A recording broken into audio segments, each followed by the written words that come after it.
waxaa sanadihii dambe dunida ku soo badanayay hubka casriga ah ee ay soo saarayaan dalalka horumaray, kuwaas oo ay aad u iibsanayaan dalalka ku jira xifaaltanka military.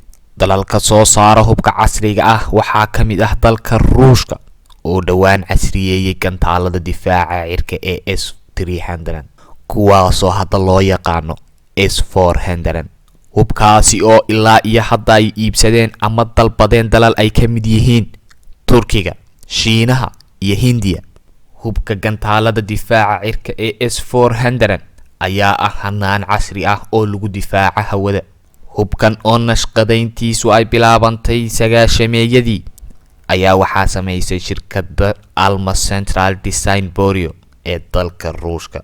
hubkaas oo bedelay hanaankii difaaca cirka ee S-300 iyo S-200, kuwaasoo ay hore u isticmaali jireen ciidamada cirka ee Ruushka, waxaana la sheegay inuu yahay kan ugu casrisan ee haatan dunida laga isticmaalo.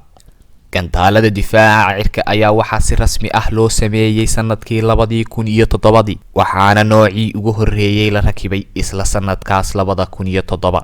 ciidamada cirka ee Ruushka ee ku sugan koonfurta dalkaas ayaana hubkan loo geeyay sanadkii 2012, waana ciidankii ugu horeeyay ee adeegsaday hubkan, inkastoo aan weli lagu dagaalgelin. halduun oo ka mid ah gantaalada ayaa wargeysyada wax ka qora arrimaha difaaca ay sheegeen inuu ku rakiban yahay ilaa iyo 32 madfac, taas oo ka dhigan in halkii gantaalna ay ku rakiban yihiin 256 madfac. gantaaladan ayaa u kala baxa dhowr nooc oo kala ah: kuwa ridada dheer oo wax ka difaaci kara masaafo dhan 400 oo kiiloomitir, iyo kuwa ridada gaaban oo gaari kara 250 kiiloomitir. hubkan ayaana awood u leh inuu burburiyo wax kasta oo casri ah oo lagu dagaalamo, haddii ay ahaan lahayd diyaaradaha dagaalka, taangiyada, gujisyada iyo baabuurta gaashaaman ee dagaalka. inta badan sababta ay dalalka caalamku ku doorteen hubkan ayaa ah inuu yahay mid siyaabo kala duwan loo adeegsan karo. hanaanka difaaca cirka ayaa loo adeegsan karaa sida lidka diyaaradaha, weerarada dhanka cirka, bartilmaameedyada, iyo in si caadi ah uu u ogaan karo wax walba oo soo gala hawada dalkaas.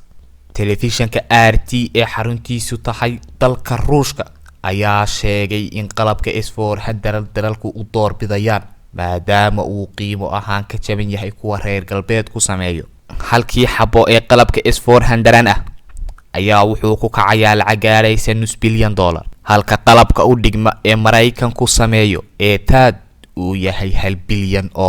dhanka iibsashada marka la eego, Ruushka ayaa shuruudo badan ku xidhan dalalka iibsanaya qalabka S-400, halka Maraykanku uu shuruudo adag ku xidho dalalka iibsanaya gantaaladiisa difaaca cirka ee THAAD.